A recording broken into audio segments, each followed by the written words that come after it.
Fallout from that huge Glen Beck rally in Washington over the weekend, conservatives from all over the country turned out, voiced their anger at Washington. Now Democrats are worried that anger could cost them in November. And CBS News congressional correspondent Nancy Cortez is in Washington with more. Good morning, Nancy.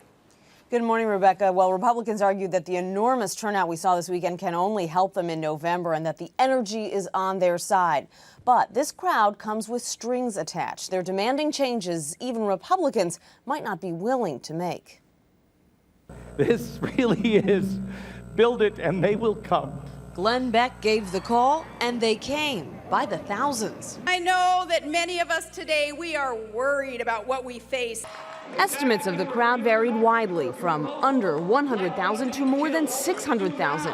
But no matter the size, supporters say the enthusiasm of the crowd was a sign, not just of the growing influence of Beck and Sarah Palin among conservatives, but of the passion of that group as midterm elections approach. We came to support conservatism, low taxes, small government. That is going to translate to the booth in November.